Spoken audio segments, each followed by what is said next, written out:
राष्ट्रीय आणि आंतरराष्ट्रीय पर्यटकांचं सध्या आवडतं स्थळ. अनेक देशी विदेशी पर्यटक गोव्यात पर्यटनासाठी येत असतात. पण मागच्या काही दिवसापासून गोव्याचं नाव राष्ट्रीय आणि आंतरराष्ट्रीय पातळीवरती गाजलं जाते ते म्हणजे सोहम नाईक प्रकरणामुळे. सोहम नाईक अर्थात भाजपचे नगरसेवक सुशांत नाईक यांचा मुलगा आणि कुडचडे सेक्स स्कॅन्डलचा मुख्य आरोपी.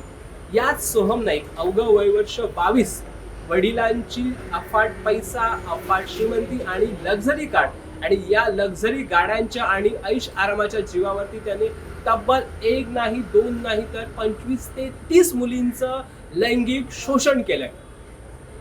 लैंगिक शोषणामागची घटना अशी घडली, सोहम नाईक आपल्या श्रीमंतीचा आणि लक्झरी गाड्यांचा आव आणून अनेक मुलींना आपल्या प्रेमाच्या जाळ्यात ओढत असे. त्यांना लग्नाचं आमिष दाखवून त्यांच्याशी शारीरिक संबंध प्रस्थापित करत असे. पण लैंगिक शोषण झाल्यानंतर या मुलींना त्यांचे व्हिडिओज व्हायरल करण्याची धमकी देऊन त्यांना ब्लॅकमेल करत असे. याचमुळे अनेक मुलींनी पुढे येऊन तक्रार करण्यास नकार दिला होता. याबद्दल कोणीही बोललं नाही. पण एके दिवशी दारूच्या नशेतच सोहमचं बिंग फुटलं. त्याचं झालं असं, सोहम आपल्या मित्रांसोबत पार्टीसाठी गेला होता आणि दारूच्या नशेत त्यांनी काही व्हिडिओज आपल्या मित्रांना दाखवले. मित्रांना दाखवल्यानंतर या प्रकरणाला वाच्यता फुटली आणि त्याच्याच मित्रांनी त्याचाच गेम केला. खरं आहे, त्याच्याच मित्रांनी त्याचा गेम केला. त्याचं झालं असं, या व्हिडिओजमध्ये जे व्हिडिओज दाखवण्यात आले त्या व्हिडिओजमध्ये त्या मित्रांच्याच काही नातेवाईकांच्या रिलेटेड काही व्हिडिओज होते. या प्रकरणानंतर या प्रकरणाची माहिती स्थानिक नागरिकांमध्ये, राजकीय पक्षांमध्ये पसरली आणि राजकीय पक्षांनी राजकीय दबाव टाकून याबद्दल पोलीस तक्रार केली. पोलीस प्रथमतः भाजपचा नगरसेवक असल्यामुळे पोलिसांनी तक्रार दाखल करून घेण्यास टाळाटाळ केली. मात्र रविवारी रात्री स्थानिक नागरिकांनी काँग्रेस, गोवा फॉरवर्ड तसेच अनेक राजकीय पक्षाच्या नेत्यांनी पोलीस स्टेशनला घेराव घालून आरोपीला अटक करण्याची मागणी केली. त्वरित सोहमला अटक करण्यात आलं. अटक केल्यानंतर त्याच्या जे मोबाईल्स असतील, लॅपटॉप्स असतील आणि त्याच्या घराची छाननी करण्यात आली. त्याच्यामध्ये अनेक जे व्हिडिओज आहेत, अनेक प्रकरणाशी याच्याशी संबंध होते, तो डेटा सध्या पोलिसांनी जप्त केलेला आहे. पण मात्र सध्याच्या घडीला हे प्रकरण गोवा क्राईम ब्रांचकडे सोपवण्यात आलं आहे. याबद्दल गोव्याचे पोलीस महानिरीक्षक आलोक कुमार यांना विचारलं असता ते बोलले की पॉस्को अंतर्गत कारवाई केलेली आहे, गुन्हा दाखल करण्यात आलेला आहे.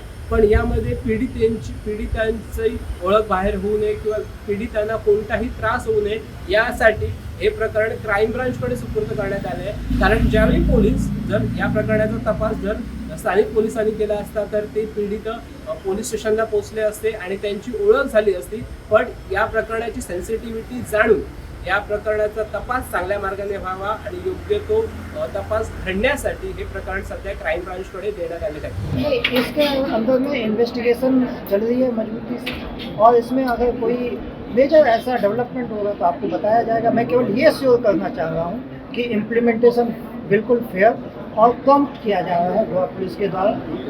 अगर आपने देखा होगा, परसों एसपी साउथ ने आपको शायद बताया होगा कि 2-3 चीज़ें हैं जिसकी वजह से इसको क्राइम ब्रांच में दिया गया है.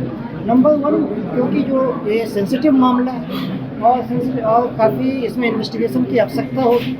एंड जब भी कोई इस तरह के सेंसिटिव मामले होते हैं या कोई ऐसा होता है जिसमें बहुत सारा इन्वेस्टिगेशन करना होता है, तो यूजुअली हम लोग क्राइम ब्रांच को इसलिए देते हैं क्योंकि उनकी लॉ एंड ऑर्डर और बाकी तरह की ड्यूटियाँ हम पर हैं, तो वो फोकस कर सकते हैं इन्वेस्टिगेशन में. साथ में इसमें जिस तरह का ये मामला है उसमें कॉन्फिडेंशियलिटी ऑफ विक्टिम्स भी बहुत जरूरी है, जिसके लिए कई बार जो लोकल थाना है उसमें लोग आते जाते हैं और तमाम तरह की चीज़ें होती हैं. इन सबको ध्यान में रखते हुए इसको क्राइम ब्रांच में इस इन्वेस्टिगेशन को रखा गया है. अवघ्या 22 वर्षाच्या सोहम नाईकने मागच्या 3 वर्षात आपल्या ऐश आरामी जीवन, लक्झरी गाड्या आणि बापाच्या श्रीमंतीचा फायदा घेऊन अनेक मुलींना आपल्या प्रेमाच्या जाळ्यात ओढलं. त्यांच्यावरती तो वारंवार बलात्कार करत असे.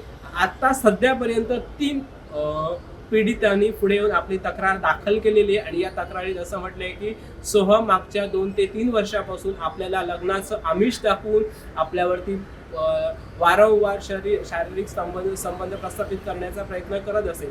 पण तब्बल या 3च महिला नाहीयेत, 3च मुली नाहीयेत, तर याच्यामध्ये तब्बल हा आकडा 25 ते 30 पर्यंत जाण्याची शक्यता आहे. सध्या पोलिसांनी क्राईम ब्रांचने सोहम नाईकच्या घराचा तपास केलेला आहे. सोहम नाईकच्या घराची झडती घेतली आहे. त्यांना या संबंधीचे काही व्हिडिओज, काही फोटोज आणि जो काही डेटा आहे तो पोलिसांनी सध्या आपल्या ताब्यात घेऊन या प्रकरणाची सध्या Goa police crime branch team तपास करत आहे.